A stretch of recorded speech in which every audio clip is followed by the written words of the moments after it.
Joining me right now is the Heritage Foundation president, Kevin Roberts. Kevin, good to see you. You heard what he said. They condemn it. Your thoughts on how this plays out? Well, his comments indicate how concerned we all need to be, Maria, whether we're in Taiwan or in the United States or anywhere in the world. Clearly, we're used to the CCP doing the kind of saber rattling that they've done toward Taiwan over the last several years. But each one of these episodes, now prompted by the visit by President Tsai with Speaker McCarthy, ratchets up the stakes a little bit more. There's one study, as you know, that indicates that China's most likely to invade Taiwan by the end of this decade.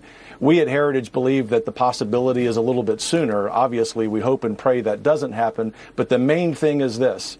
Americans need to stop being so soft in our attitude when it comes to consuming Chinese products and when it comes to tolerating Chinese investment here in the United States. It's time to establish our own war footing with the CCP. Well, I mean, it's nice to say the American people need to understand it, but doesn't the tone get set at the top? This president has been so soft on China, it's unbelievable. They had a surveillance balloon travel half the country all the way up to South Carolina, and we did nothing about it. The balloon was sending data above our military installations back in real time to Beijing, not to mention all of the other provocations from China, the decades of theft of intellectual property, COVID-19 leaking from a Wuhan lab, and then absolutely no investigation into that lab. Look what's going on Joe Biden's watch. Is there anything you can see that could change this?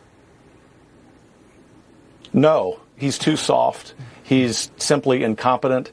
And that's being polite, right? We have deeper concerns, as you and I have discussed, in terms of being financially compromised, which is why I say it's incumbent upon the American people to stop consuming Chinese products. It's incumbent upon every member of Congress, whether they're Republican or Democrat, to pass bipartisan legislation. That's what the Chinese understand, Maria. And actually, I think that's the kind of thing that can bypass the incompetence of the President of the United States. Well, I mean, how much damage has already been done? Brazil's President Lula da Silva headed to China today for a two-day state visit, meeting with Xi Jinping to discuss the war in Ukraine and trade.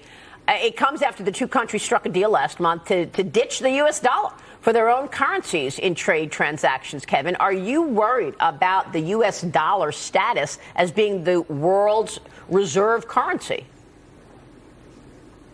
Yes, and we have every reason to be worried about that. Our economists at Heritage, smart economists outside Heritage, are concerned about that. When you think about the visit by the Brazilian President Lula, you see the emergence of what was established by the Soviets in the 60s and 70s and early 80s, which is a coalition around a communist regime. We're simply not up to the task. I mean, as evidence of that, Maria, consider in sort of typical French fashion what Emmanuel Macron did in groveling toward the CCP. Yeah. This is all related to your point about the President of the United States being so soft. Yeah, and you know, corporate America will take a cue from the White House. But, I mean, look at how the CCP has been able to infiltrate this country through academia, Hollywood, and sports. Michelle Tafoya, weigh in here, because it's really sports, like the NBA, that has enabled China and the Communist Party to get even a stronger foothold on this country. It seems that they love those billions of eyeballs that they can have for their broadcasts, for their games, when does it become a national security issue? I think it already has become a national security issue. And you're talking about the incumbency on the American people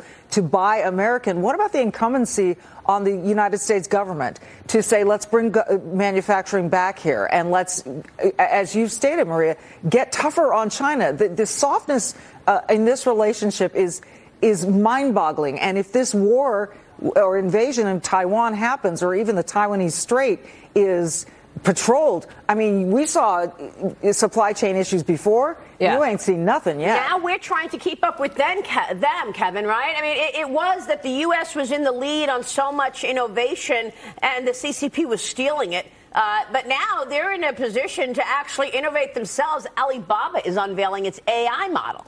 They did so yesterday, saying that it plans to integrate it into the company's apps. China's cyberspace regulator also releasing proposed rules for AI, stressing that the products must follow Beijing's, quote, core socialist values in addition to the laws. And the Pentagon is asking Congress for nearly $2 billion for AI in its fiscal year 2024 budget proposals, all in an attempt to keep up with China's AI push. Kevin, your thoughts? Well, it's good that the Pentagon is finally waking up to the reality of the next war. Heritage has been constructively critical of the Department of Defense wanting to spend too much money, that is, being worried about top-line defense spending to fight the last war. That would be the war against the Soviets, right? Or the war against the Iraqis or the Iraqi government. The point is we have to be a lot more innovative ourselves. Yeah. To your point, Maria, about artificial intelligence, we simply are not prepared for that. The Chinese are going to be the first movers in regulation, which means all international standards will revolve around them. Yeah. This is time for Americans to wake up in government and outside government. By the way, James, I know you're a free trade guy. So am I, by the way. But isn't one lever to push? Take away the most favored nation status, trade status that Beijing has with the U.S. Why do we have this massive deficit in the face of all of this provocation? I think trade is a great lever. And also, if you're talking about, Kevin, restrictions on Chinese technology, the TikTok ban, which seems in Congress to have morphed into this larger effort to regulate everybody in that space, as opposed to focusing on TikTok. Yeah, you know why? Because they don't want to do it. That's what I'm wondering. Do you see the TikTok getting banned in Congress, or is this going to be a long debate about social media generally?